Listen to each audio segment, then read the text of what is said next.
Okay, good morning, everyone. I think we are live here on Facebook in our group. And today is day 5 of our 5-day challenge. I can't believe how quick the time has gone this week.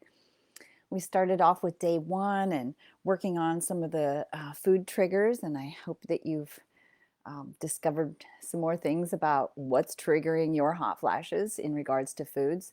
I know last night I had some rice crackers. And they really triggered me, and I had not realized that those rice crackers were a problem for me. So I'm going to be watching that a little more closely. So, it's always really good when your body is giving you information about how it's processing things, how it's not processing things, and what's happening as a result in relationship to hot flashes. Day 2, we talked about stress and the HPA axis, and I hope you're busy rebranding with that little chart about breathing, resting, activating, nurturing, and diving in. So that'll be one that you can keep posted on your refrigerator and keep adding different aspects to that in regards to stress. We talked on day 3 about the sleep connection and really dialing in a nice sleep area and sleep pattern for yourself. And that also helps manage your stress too, and help produce more serotonin, and keep your body really optimally functioning to reduce those hot flashes. Yesterday, we introduced aroma point therapy and the use of essential oils in helping with hot flashes. And you got that beautiful protocol. Yesterday, I did my presentation for the conference for the National Association of Holistic Aromatherapy. And it was really beautiful. And I shared that same protocol. So I'm hoping that it can help you and so many others. So today, day 5, let's talk about exercise. I learned pretty early on during my perimenopause phase that the old calories in, calories out thought in my 20s and 30s was not working. It's no longer about calories in and calories out at this point in the game. What's more important is how you're moving your body, when you're moving your body, and how you're feeling living in this beautiful body that you're given. Because as we become less stress tolerant, which we talked about in previous days, your body having those elevated insulin levels because of elevated cortisol levels, what that can do is put you at a state of metabolic resistance or insulin resistance, which just stores fat in fat cells. So what happens is, glucose and glucagon knock on the cell door and they say, "Hey, I'd like to come in and help give you some cellular energy." And they're like, "Hey, I've already had my dose. I don't need any more help today." And so the little glucose sits on the doorstep, feeling very sorry for itself. And who comes along is a fat cell. And a fat cell says, "Oh, what's the matter? How can I help you?" And he puts his arm around this glucose and he wraps it all up in a fat cell. And so this attributes to that little layer of belly fat that we have going on in menopause. So really finding the right exercise is really key. If you're doing high intensity, calories in, calories out, go for the burn, uh, make it hurt kind of thing, you are elevating your cortisol levels. And that's going to increase your insulin levels. And that really works against you.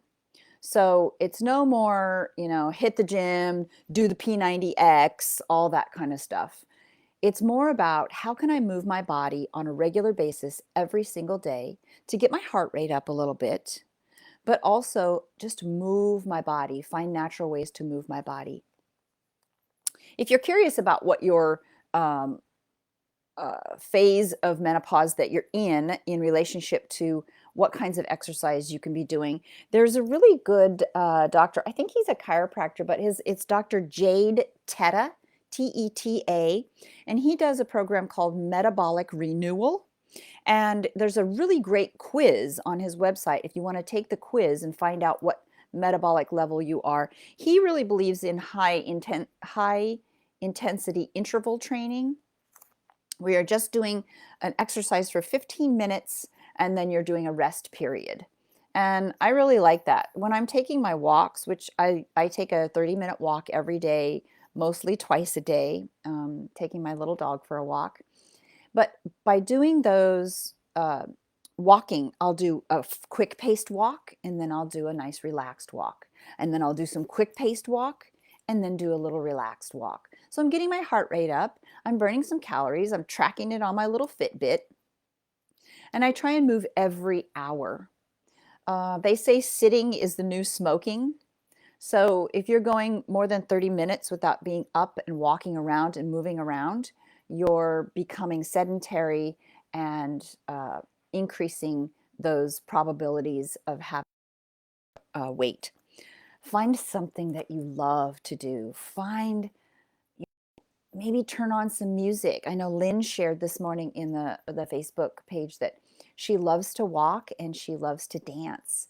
Find something beautiful, put on some dance, move the rug aside, and just dance for a while. Sometimes I'll just dance while I'm chopping vegetables for meals, just keeping, but always do something that's joyful. Joyful exercise always increases those happy hormones of oxytocin in your brain. And that also helps keep those hot flashes in check. Um, so post in the Facebook group what you love to do as exercise or movement. For me, it's a bike ride, and today's weather is going to be really conducive to me getting out on my bike. I love to do at least 10 or 12 miles, feel the breeze through my hair, feel the sunshine on my face, and I feel really refreshed and energized, and it does reduce my hot flashes. Also, remember when you're doing your exercise to keep up your water intake. It's really important that you keep going with water and staying hydrated and letting all of that cellular energy take place through hydration. So it has been so wonderful supporting you for these past few days. Still continue to be in the Facebook group. We always have really great suggestions and I post things regularly in here. You can always feel like if your next step, you need to continue with some detoxing and learning more about foods that can help your hot flashes. You can go to my online school and post the link in the archives page for the Hormone Balance Detox. And if you loved the aromatherapy portion of our challenge, then you can go to my online school and enroll in the Aromatherapy, Your Gateway to Happy Hormones course. It's a fun little 5-part course, and it's really a good start to learning more about essential oils. Or you can purchase my book, Aromatherapy for Menopause Success, if you haven't already. If you still need some more support, I'm always here for you. You can go on the link in the archives and book a 30-minute call with me to see what your next step might be. And maybe I can help you with some health coaching on a more regular basis for you. So I really hope that this challenge has helped you. You can always come back and re-look at the videos and keep learning, keep discovering more about your body and how your body works and what it's really saying to you by having this new body awareness. All right, everyone, have a beautiful day and thank you for being here.